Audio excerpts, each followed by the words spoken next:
आज के इस आधुनिक शिक्षा एवं अनुशासित जीवन के मूल मंत्र विषय पर त्रिनेत्र फाउंडेशन के द्वारा शैक्षिक दक्षता वृद्धि व्याख्यान माला की आज 22वीं प्रस्तुति में मंच पर उपस्थित पूर्व वाइस चांसलर एवं आचार्य अध्यक्ष दर्शन शास्त्र डॉक्टर हरि सिंह गौर विश्वविद्यालय सागर मध्य प्रदेश के प्रोफेसर अम्बिकादत्त शर्मा जी,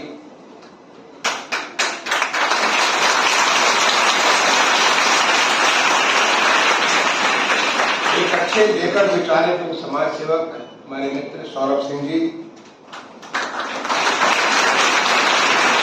विद्यालय कॉलेज भारत के प्रबंधक श्री अमरनाथ मिश्र जी, श्री शुक्ला जी, विजय कुमार शुक्ला जी, इस नक्षत्र फाउंडेशन की संरक्षक रेखा जी और पूरी प्रस्तुति को प्लान करने के लिए रेखा जी, आज के इस कार्यक्रम में उपस्थित हमारे तमाम सारे सम्मानित अतिथिगण, विद्यालय के गांधी विद्यालय इंटर कॉलेज मारूपुर मर्यादपुर के अध्यापकगण, प्यारे बच्चों,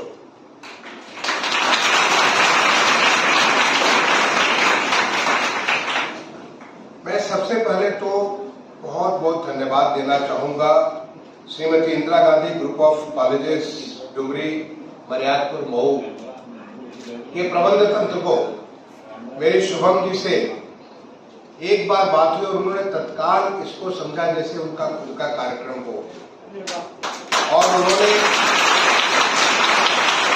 पूरे जोश के साथ उन्होंने कहा कि इस कार्यक्रम को मैं बहुत अच्छा बनाऊंगा जिससे हमारे बच्चों को, हमारे अध्यापकों का इस व्याख्यान माला का अधिक से अधिक लाभ मिले। शुभम जी और आपके पिताजी राजपर जी, आपको मेरा बहुत बहुत धन्यवाद।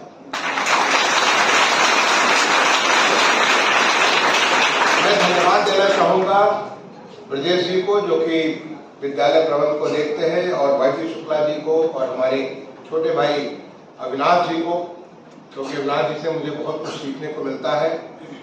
इस विद्यालय में जब मेरे मन में भाव आया कि ऐसा कुछ हम व्याख्यान माला आयोजित करें, इन लोगों से संपर्क किया और इन्होंने पूरा उत्साह दिखाया और कहा कि हम अधिक से अधिक बच्चों को इसका लाभ पहुंचाएंगे और आगे भी हम इसका लाभ देंगे।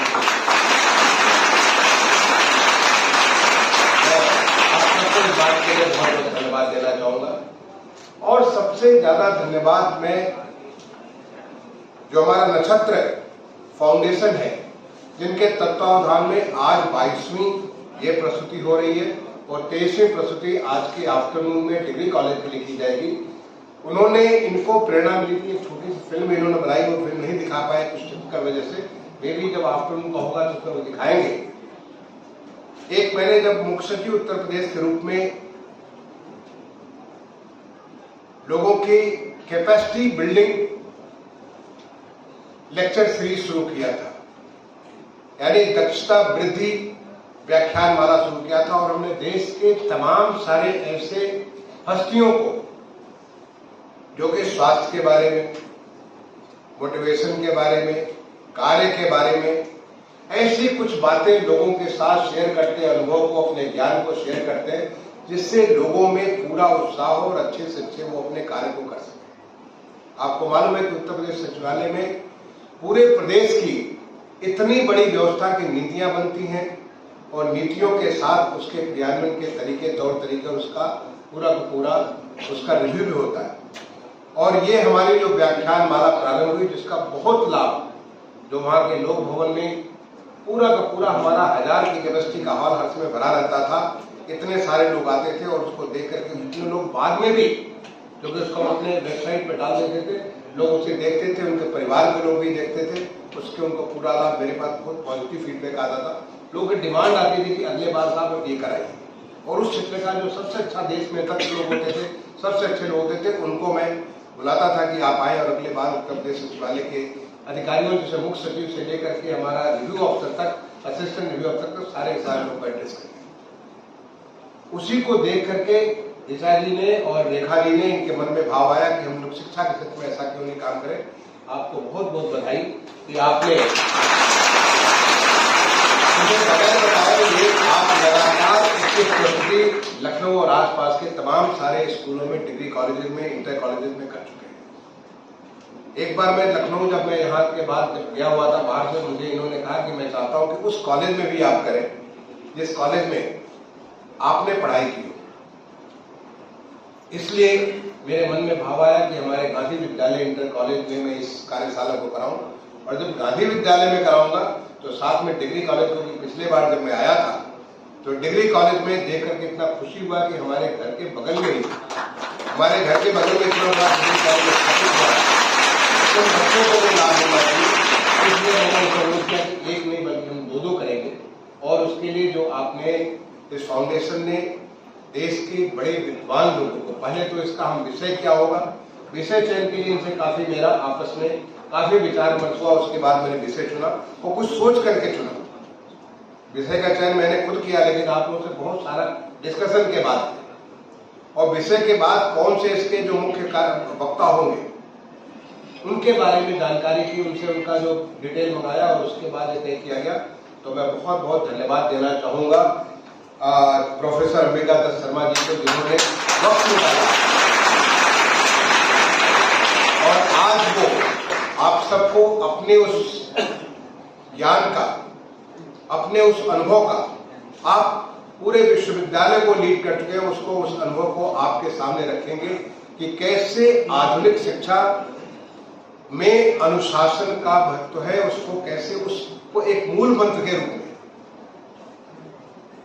आप अपने जीवन में अपना सकते हो, जिससे कि शिक्षा का अधिक से अधिक लाभ ले सकते हो। सौरभ जी मुझसे दिल्ली में मिलते रहते हैं, सम्मान हमारे ये घर का, कई बार घर के लोगों को बहुत ज्यादा महत्व नहीं मिलता है। ये हमारे मऊ के रहने वाले, यहाँ से बहुत दूर नहीं, कुछ 15-20 किलोमीटर दूरी पे इनका गांव है। कई बार इन्होंने, इनकी विद्वता से मैं प्रभावित हुआ तो मैंने इनको भी बुला के रिक्वेस्ट किया कि जब यहाँ पे इला रहे तो पहले तो हमारे घर का आदमी और फिर बाहर का आदमी। तो घर के सौरभ जी यहाँ पे आपके बीच में आपसे शेयर करेंगे,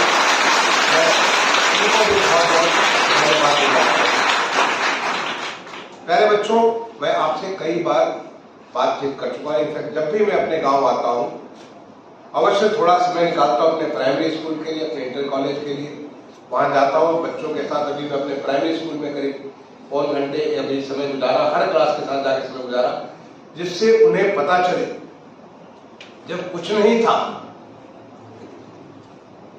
जब हम एक कमरे, 1.5 कमरे में, एक कमरा और एक बरामदे में हम पढ़ते थे, सब पेड़ के नीचे हम लोग पढ़ा करते थे, वहां से हमने पढ़ाई शुरू की। और वहां के बाद अपने प्रदेश के शीर्षस्थ जो मुख्य सचिव का स्थान होता, वहां तक पहुंचे। जब भारत सरकार में शीर्षस्थ जो कि सचिव भारत सरकार होता है, पूरे देश को लीड करता है किसी विषय में। जैसे मैं आवासन एवं शहरी कार्य मंत्रालय में था, लगभग 5 साल पूरे देश को लीड किया, और इतने सारे कार्य करने का मुझे सौभाग्य मिला, भगवान ने मौका दिया मुझे। चाहे स्मार्ट सिटी का कार्यक्रम हो, स्वच्छता का कार्यक्रम हो, मेट्रो की आप बात कर रहे थे, आपके हाउसिंग का कार्यक्रम हो, रोजगार के कार्यक्रम, इतने सारे एक साथ 6-6 नेशनल मिशन चलाना, CPWD को चलाना, NBCC को चलाना, इतना सारा चीज करने का, ये सारी ताकत इस गांव की जमीन में ही मिली। और इसलिए मैं आप लोगों के साथ आता हूं दिखाने के लिए, आपसे बात करने के लिए, आपसे समझने के लिए कि अगर मैं वहां से जाके कुछ कर सकता हूं तो आप भी कर सकते हो, आप भी उस ऊंचाइयों। और आज वो समय बात कर रहा हूं जब हम शुरुआत किए थे, पढ़ाई का शुरुआत किए थे, तो वो 60s के बाद का था। हम 66 में पढ़ाई शुरुआत की थी। 66 का भारत और 2024 का भारत में बहुत फर्क हो गया। आज हमारा भारत विकसित भारत का संकल्प लेकर के बहुत तेजी से आगे बढ़ रहा है।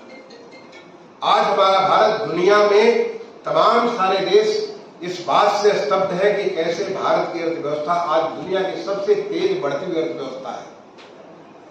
आज तमाम सारे दुनिया के देश इस बात को लेकर आश्चर्यचकित हो रहे हैं कि कैसे हम विज्ञान में भी, तकनीकी में भी, शिक्षा में, स्वास्थ्य में, सब जगह ऐसा कुछ कर पा रहे हैं जो कि वो तमाम सारी व्यवस्थाएं जो कि इतनी मजबूत है वो नहीं कर पा रही।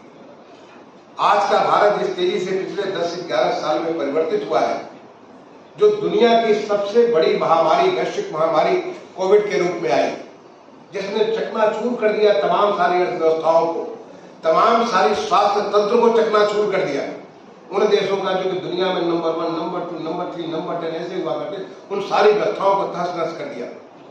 और उनके बीच में हमारा भारत, आत्मनिर्भर भारत, एक नया भारत का संकल्प लेकर के, विकसित भारत का संकल्प लेकर के आगे बढ़ गया।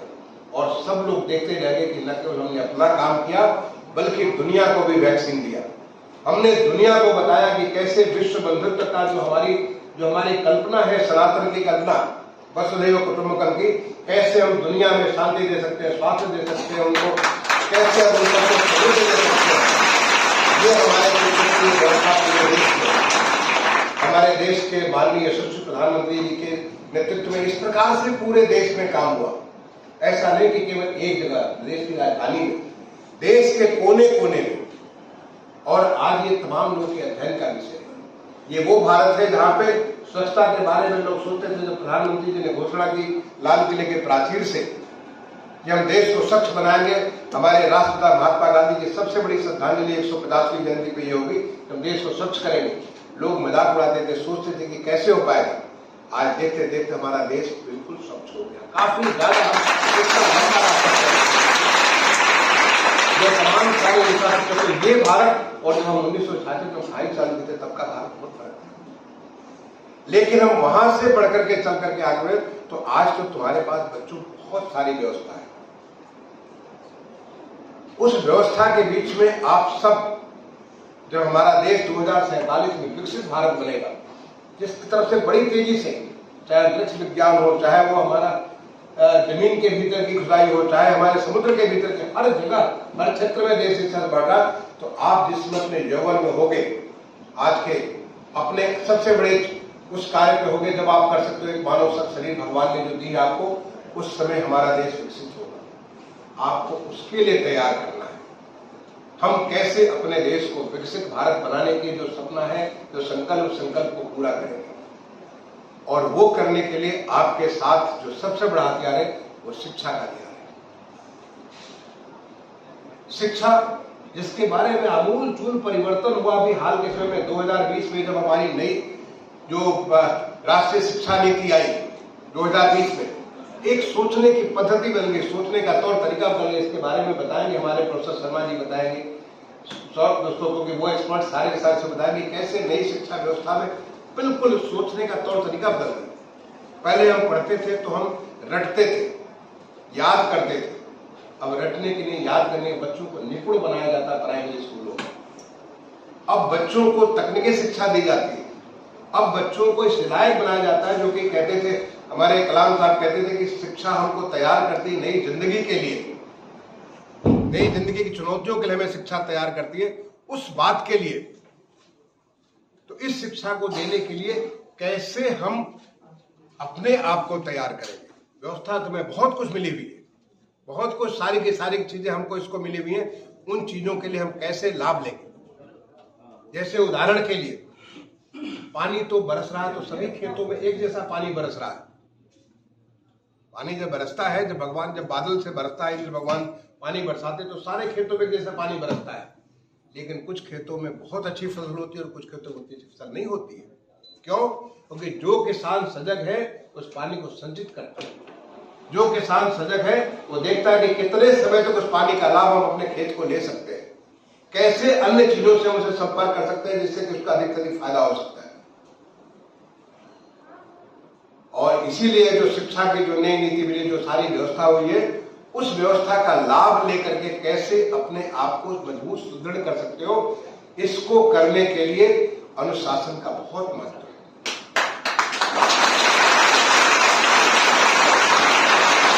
बच्चों, मैंने आपके लिए, इंटरमीडिएट कॉलेज के बच्चों के लिए मैंने अनुशासित जीवन का ये विषय इसीलिए चुना क्योंकि अभी आप अनुशासन को अपने जीवन का अंग बना सकते हो।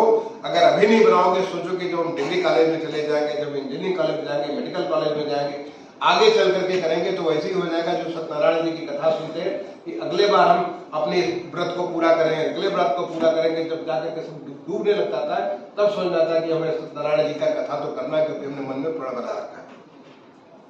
इसलिए हमें अपने आप को तैयार करना पड़ेगा। जो मैंने यात्रा अपनी इतने सालों की जो यात्रा की पढ़ाई की, मैंने पढ़ाई कभी रोका नहीं। आज भी मैं सीखता रहता हूं, नई नई चीजें, हर दिन कुछ नई चीजें सीखता रहता हूं। जब मैं पढ़ता था तो लोग पढ़ाई करके अपना बीए एमए कर दिया, जैसे हमने बीटेक पढ़ लिया तो बीटेक पढ़ाई करके खत्म हो गया। नहीं, बीटेक की पढ़ाई के बाद मैंने जाकर के फिर से पोस्ट ग्रेजुएट डिप्लोमा किया ह्यूमन रिसोर्स में। उसके बाद फिर मैं दूसरा पोस्ट ग्रेजुएट डिप्लोमा किया पब्लिक पॉलिसी में विदेश में हेग जाकर के। मैंने एमबीए किया जाकर के सिडनी में जाकर के। ऐसे तमाम सारे दुनिया भर में बहुत सारे विषयों में पढ़ता रहा और आज भी पढ़ करके अपनी योग्यता को बढ़ाता रहता हूँ।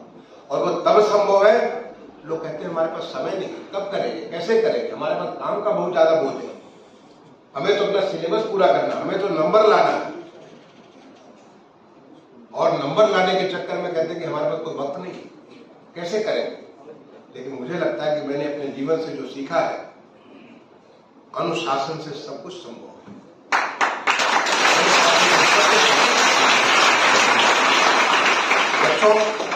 आईआईटी कानपुर का जो मेरे कीर्तिमान है, आज तक कोई नहीं तोड़ा है। 1983 में मैं बीटेक क्रॉस किया था, 1983 में, और आज 2024 है। कितने साल हो गए? 1983 से लेकर के 40 साल से ऊपर हो गए, अभी तक मेरे कीर्तिमान कोई नहीं तोड़ पाया। वहां का मैं टॉपर था, 10.0 CPI, 10.0 CPI जो मतलब हो रखा है। अपने का टॉपर था, पूरे बैच का टॉपर था, और वही नहीं बल्कि पूरे बैच का बेस्ट ऑलराउंडर भी था। बेस्ट ऑलराउंडर इसके गोल्ड मेडल मिलता है कि जिसके लिए मुझे उस विद्यालय मैंने आईआईटी कानपुर में जितने बीटेक और जितने सारे एमटेक के या जितने सारे एमएससी के स्टूडेंट पास आउट के, उन सबका मैं बेस्ट ऑलराउंडर था। बेस्ट ऑलराउंडर का मतलब केवल पढ़ाई नहीं करने वाला, बल्कि मैं एनसीसी में भी भाग लेता था, स्पोर्ट्स में भाग लेता था, कल्चरल इवेंट्स में भाग लेता था, मेस अफेयर्स में भाग लेता था, यूनिवर्सिटी के अपने आईआईटी के अफेयर्स में, वहां स्टूडेंट अफेयर्स में भाग लेता था, हर चीज में भाग लेता था। ये कैसे संभव है? केवल अनुशासन की वजह से। अगर आप अनुशासित रहोगे तो आपका समय की कमी नहीं होगी, और अगर अनुशासन में कमी आएगी तो समय हमेशा आपको पीछे छोड़ता जाएगा। कहेगा नहीं अब तो हमारा सिलेबस नहीं हो पाया, अब तो हमको ये चीज करना, अब तो हमको वो चीज करना। आईआईटी जिसमें इतनी सख्त पढ़ाई होती थी, अब मैं नहीं जानता, बट 1978 से 83 जब मैं आईआईटी कानपुर में था, इतनी पढ़ाई, इतनी परीक्षाएं हमारी होती थी। हर दूसरे दिन चौथे दिन एक कोई न कोई क्विज हुआ करता था, वो भी मैं करता था, और साथ में मैं स्पोर्ट्स भी करता था, एनसीसी भी करता था, और मैं जाकर के कल्चरल भी किया करता था। दूसरे कॉलेज आईआईटी दिल्ली में कार्यक्रम हो रहा, वहां भी जाकर मैं भाग लिया करता था, सब चीजें भाग लेता था। लोग पूछते कैसे करते हैं? क्योंकि अनुशासन की वजह से करते हैं। अगर आप जिंदगी में अनुशासन नहीं लाओगे तो फिर आप नहीं कुछ कर सकते हो। अनुशासन आपके लिए इसलिए आवश्यक है कि आप अगर मेरे उम्र में देखो, आज मेरी उम्र 63 साल होने जा रही है, अभी हमें न ब्लड प्रेशर है, न किडनी का प्रॉब्लम है, न इसका प्रॉब्लम, उसका प्रॉब्लम, 100 किस्म के प्रॉब्लम में लोग फंसे रहते हैं। 40 साल होते होते पता था हार्ट का प्रॉब्लम हो गया, तो किडनी का प्रॉब्लम हो गया, तो लंग्स का प्रॉब्लम हो गया, तो अपने सांस का प्रॉब्लम हो गया, इतनी सारी प्रॉब्लम है, हाथ में प्रॉब्लम, पांव में प्रॉब्लम, इतनी सारी प्रॉब्लम होती रहती है। लेकिन अगर आप अनुशासित जीवन जियोगे, मैंने अपने बाबूजी से बचपन में योग सीखा, 10 साल 11 साल की अवस्था में योग सीखा, और आज भी योग मेरी जिंदगी का 1 घंटा योग प्राणायाम नित्य मेरे होता है। खेल हमारा पार्ट जो पहले मैं बहुत खेला करता था, बाद में दौड़ा करता था, हमने रोज 1 घंटे की वॉक मेरे नित्य होती। अपने भोजन के ऊपर जो है समय से नियंत्रण रखना, ये भी अनुशासन का पार्ट है। क्योंकि अभी लगता है चलो कोई बात नहीं, जितना सारा करना, मस्ती कर लो, जिंदगी में क्या पड़ा हुआ है। जिंदगी में ये भगवान बड़े दुर्लभ है। मानव जिंदगी, आपको मालूम होगा कि देवी देवता भी भगवान ये मानव जिंदगी पाने के लिए तरसते हैं, जहां पे जाकर के आदमी को ये भाव मिले कि वो अपने आप को जो हमारा परमात्मा और परमात्मा के साथ वो जोड़ सकता है। आप सोचो कि ये इतनी दुर्लभ जिंदगी मिली है, और उस दुर्लभ जिंदगी को लोग सोचते चलो मस्ती करो, खाओ पियो, मस्ती करो, बात खत्म करो। लेकिन फिर आपकी जिंदगी छोटी हो जाती है। फिर आपकी क्षमताएं संकुचित हो जाती, फिर आप जो करना चाहोगे, पढ़ना चाहोगे, तो पढ़ने में मन लगेगा, ना खेलने में मन लगेगा, ना कुछ करने में मन लगेगा। जब आप परिवार में भी होगे तो परिवार में भी मन नहीं लगेगा। बगैर अनुशासन के, अनुशासन सफलता की कुंजी है। एक तरफ अगर शिक्षा आपको वो मौका देती है, शिक्षा आपको ये अवसर देती है कि आप अपनी जो भगवान ने, देखो हर आदमी एक जैसा नहीं हो सकता। मैं सचिन तेंदुलकर नहीं बन सकता हूं, मैं सौरभ गांगुली नहीं बन सकता हूं। हर आदमी भगवान ने, जैसे कि एक बाग में तमाम किस्म के फूल हैं, कोई लाल है, कोई हरा है, कोई नीला है, कोई सफेद है, अलग अलग रंग के फूल हैं। किसी का महक जो है बहुत तेज है, किसी का महक बहुत हल्का है, किसी का महक बीट किस्म का है, कोई देखने में छोटा है, कोई बड़ा है, अलग अलग। भगवान ने इतनी सारी विविधता बना रखी, हर आदमी की क्षमता अलग अलग है, लेकिन वो सारे मिलकर के बाग को इतना खूबसूरत बनाते कि आप डालते हो, देख तो मन प्रसन्न हो जाता है। ऐसे हम में भगवान ने अलग अलग क्षमता बना रखी है। आप अपनी क्षमता के अनुरूप, जो क्षमता भगवान ने आपको दे रखी है, उस क्षमता के अनुरूप आप अपने हाईएस्ट लेवल तक पहुंच सकते हो, तब जबकि अनुशासन रखो। अगर अनुशासन नहीं है तो आप बहुत ही, कब आप ठूंठ बन जाओगे कोई ठिकाना नहीं। आप ठूंठ तो समझते होगे, पेड़ में जब होता है, जब पेड़ चलता है, उसका कोई ठूंठ लग जाता है तो ना पत्ता आता, ना फूल आता, ना कुछ भी नहीं, वहीं पे रुक जाता है। तो कब ठूंठ बन जाओगे मालूम नहीं। उसमें हर एक में क्षमता थी कि हर एक पल्लवित होगा, हर एक पुष्पित होगा, हर एक में फलित होगा, सब कुछ होगा, लेकिन वो सारी क्षमताएं जहां डिसिप्लिन खत्म हुई, उस डिसिप्लिन के नाते वो समाप्त हो जाती। अनुशासन जीवन के लिए बहुत ही महत्वपूर्ण है, मूल मंत्र है शिक्षा का।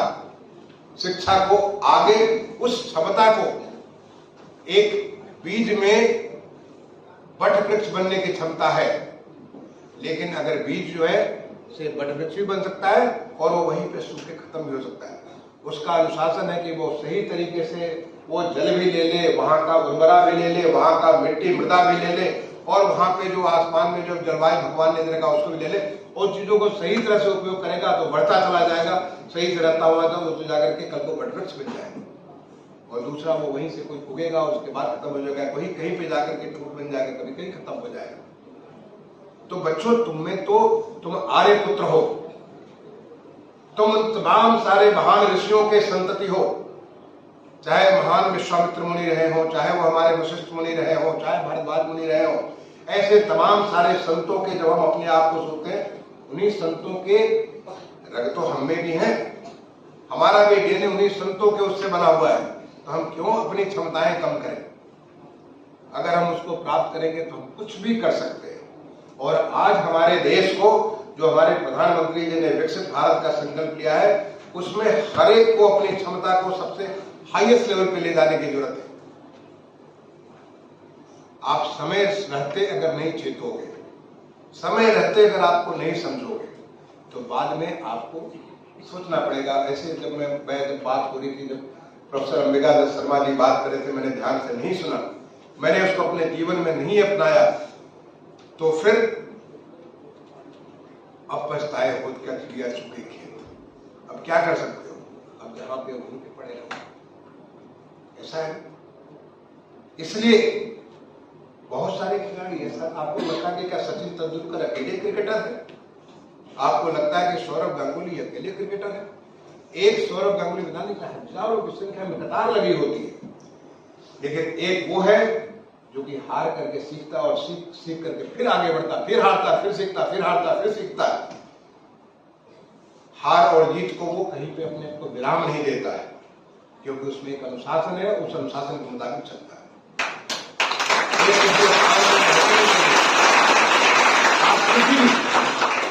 बचपन में जब मैं छोटा बच्चा हुआ करता था, मेरे पिताजी छोटी छोटी किताबें लाया करते थे। वो जो गीता प्रेस की किताबें, कोई 5 पैसे वाली, कोई 10 पैसे वाली, कोई 2 आना, उसमें आना भी चलता था, 1 आने वाली किताब लाते थे। लेकिन वो वीर बालक की कहानी, वीर हमारे जो तमाम सारे जो ऋषियों की कहानी, तमाम सारे जो हमारी जो माताएं, एक से एक माताएं हुई, वीर माताएं, उनके बारे में कहानी, ऐसे तमाम सारी कहानियां लाते थे, उसको पढ़ते थे और हर एक से कुछ कुछ सीख मिलती है। किसी भी कहानी को जब आप पढ़ोगे, उस कहानी से सीख मिलती है कि उनमें क्या था जिसके नाते वो सती सावित्री बन गई, उनमें क्या था जिसकी वजह से वो नचिकेता बन गए, जिनको आज भी हम नचिकेता का नाम याद करते हैं। पता नहीं किस जमाने में नचिकेता थे कि आज भी हम नचिकेता की बात करते हैं। वो क्या थे जिसकी वजह से आज दुनिया उनको गांधी समझती है? आज क्या है जिसकी वजह से आज हमारे देश के प्रधानमंत्री दुनिया के सबसे मोस्ट पॉपुलर, सबसे लोकप्रिय नेता के रूप में पूरे दुनिया में जाने जाते हैं? ऐसे क्या है उनके जीवन में? आपको देखोगे बहुत लोग शिक्षित होते हैं, बहुत लोग प्रशिक्षित होते हैं, लेकिन जीवन में जो एक बहुत बड़ी चीज है वो है आपकी अनुशासन, ताकि अपनी क्षमताओं को एक पूंजीभूत कर करके कैसे आप अधिक से अधिक लाभ ले सकते हो। इसलिए मैंने चुना तुम्हारे लिए बच्चों, क्योंकि ये विषय का चयन मेरा है, बाकी ये व्यवस्था इन लोगों का है, विषय का चयन मेरा है। जो आपके जो प्रोसेस को इन्होंने चॉइस दिया उसमें मैंने चुना, और इसलिए चुना कि ताकि आपको, मैं चाहता हूं, मेरे मन में इच्छा है इस क्षेत्र से ऐसे तमाम सारे लोग निकले। इस क्षेत्र से हमारे तो पंडित कन्हैयालाल मिश्र जी निकले थे, जिन्होंने वो स्कूल की स्थापना की। जब मैं किसी से कहता हूं पंडित कन्हैयालाल मिश्र जी की बात करें, मैं किसी के नाम के सामने कहता हूं तो बड़े गर्व के साथ में कहता हूं वो मेरे बाबा थे। वो बचपन में हम उनसे आभा लेते थे। जो पंडित कन्हैयालाल मिश्र जी कहीं बैठते थे, जब आते थे गांव, कभी कभी आते थे, बैठते थे, तो वो अपना सब सुबह में बैठा करते। मैं दूर कहीं खाट पे जाकर के बैठ जाता था, देखता रहता था कि अभी पंडित जी हमारे क्या कर रहे हैं, किससे क्या बोल रहे हैं, कैसे कर रहे हैं, एक एक चीज उनको ऑब्जर्व करता था। और कभी वो उन्होंने दूर से देखा, वो बच्चा, छोटा सा बच्चा वो बैठा हुआ वहां पे क्या कर रहा है, बोला इधर आओ बेटा, इधर आओ, इधर आओ। आगे आने के बाद पूछे किसका बेटा हो, कहाँ के हो, पहाड़ीपुर के। ये कर बेटा हो तो मदन मिश्रा जी के। कहा देखा तो हम आपको देख रहे हैं, तो अपना सर पे ला करके इधर आओ, ऐसे जाकर के सर के ऊपर अपना हाथ फैला के। और फिर उस दिन मैं किसी को सर छूने नहीं देता था, क्योंकि मेरे सर पे पंडित कन्हैयालाल मिश्रा जी का हाथ लगा हुआ। मेरे पिताजी और मेरी माता जी भी चाहे कि मुझे सर सरा दे, उनसे मैं दूर भाग जाता था, क्योंकि पंडित कन्हैयालाल मिश्रा जी का हाथ जो है मेरे सर पे लगा हुआ। ये उनके प्रति उनसे सीखने की भावना होती थी, वो डिसिप्लिन होती थी। हमारे पंडित लक्ष्मी नारायण मिश्रा जी इतने बड़े लेखक, इतने बड़े कवि, इतने बड़े नाटककार, जब कभी उनके गांव में बस्ती में जाते थे और उन्हें एक बार प्यार से बच्चा तुम कहां से आया हो, क्या करते हो, पैसे पूछ लिया, तो वो हमेशा जैसे लगता था पता नहीं हमारे चिपक गया है, ये भावना होती थी। तो इस धरती ने ऐसे तमाम सारे लोगों को पैदा किया है, और तब पैदा किया जब कुछ नहीं था, और अब तो इतना सब कुछ है। आज हमारा देश विकसित भारत बनने के लिए बहुत बेताबी से, बहुत पूरे लगन के साथ हमारा देश आगे बढ़ रहा है। और भारत जब विकसित होगा तो केवल माननीय प्रधानमंत्री जी नहीं विकसित करते, भारत का हर नागरिक इसको विकसित करता है। हर नागरिक का उत्तरदायित्व बनता है उसको विकसित करने के लिए, और उसमें तुम्हारा उत्तरदायित्व तो और ज्यादा बच्चों को, कि तुम्हारे इंटरमीडिएट में पढ़ रहे हो, 9th 10th 11th में पढ़ रहे हो, खूब अच्छा करो। केवल नंबर लाने के लिए नहीं कि तुमको इंटर में जो पता चला कि 98% आ गए, नहीं, एक अच्छे इंसान बनो, एक ऐसे अनुशासन के साथ ऐसा कुछ सीखो। स्वामी विवेकानंद जी कहते थे कि हमें शिक्षा जो है जीवन से मुक्ति का मार्ग बनाती है, जीवन से हमको उस चीज तक पहुंचाती है जहां पर देवी देवता भी तरसते पहुंचने के लिए। उस शिक्षा को ग्रहण करने के लिए अनुशासन के साथ जब तुम करोगे तो बहुत कुछ कर सकते हो। एक अच्छे खिलाड़ी बन सकते हो, एक अच्छे लेखक बन सकते हो, एक अच्छे प्रशासक बन सकते हो, एक अच्छे पुलिस अधिकारी बन सकते हो, एक अच्छे मिलिट्री के अधिकारी बन सकते हो, एक अच्छे शिक्षक बन सकते हो, प्रोफेसर अमिताभ शर्मा बन सकते हो, जो कि जाकर के कहीं वाइस चांसलर बन जाएगा। मेरे जैसे एक प्रशासनिक अधिकारी बन सकते हो, जो कि जाकर के कहीं कुछ कर सकता है, जिस क्षेत्र में जाओगे।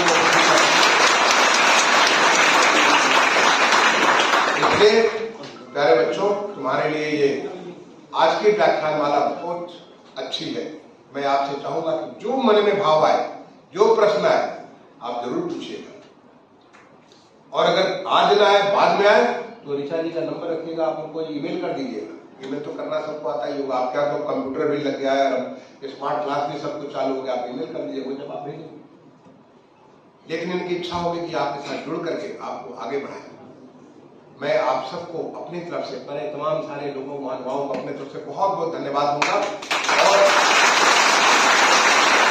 आप सबको, आप सारे लोगों को और आपके माध्यम से हमारे विद्यालय परिवार के जो हजार और बच्चे, उन सारे बच्चों को आशीर्वाद भी दूंगा, शुभकामनाएं भी दूंगा कि आप निरंतर आगे बढ़ो, अपने आप को ऋषियों की संतान समझ बगैर किसी बाधा के आगे बढ़ते जाओ, जीवन में अनुशासन लाओ, कुछ सोचो, एक लक्ष्य निर्धारित करो, उस लक्ष्य को तब तुम पूरा करोगे जब पहुंचोगे उस लक्ष्य तक जब अनुशासन के साथ हो। अगर तुम अनुशासन नहीं है तो कभी भी तुम किसी लक्ष्य को हासिल नहीं कर सकते हो। हार जीत तो जीवन का अंग है, लेकिन हार करके भी जीतने की जीविका रखना, हार करके जीतने की, आगे बढ़ने की इच्छा रखना, यही हमारे एक अच्छे अनुशासित व्यक्ति का, अनुशासित इंसान का गुण होता है। तुम उसको पूरा करोगे। मैं जरूर पूरा का पूरा समय रहता, लेकिन आज हमारे गांव में एक हमारी पुरानी काली माता का मंदिर है, उस मंदिर का जीर्णोद्धार करके एक नए स्वरूप में मां का आशीर्वाद अभी हमारे माननीय मंत्री जी आ रहे हैं, उसका उद्घाटन करेंगे। मैं अपने गाँव जाऊंगा। तो शर्मा जी, आपको मेरे घर पे भोजन करना है, आप लोग को मेरे घर पे भोजन करना, बाकी लोगों की व्यवस्था तो यहाँ पे राजकुमार जी और शुभम जी किए हुए हैं। तो मैं अभी अपने गांव जा रहा हूँ, इसलिए मैं नहीं रहूंगा, लेकिन बाद में इसकी पूरी रिकॉर्डिंग में देखूंगा। मैं एक बार दोबारा आप सारे लोगों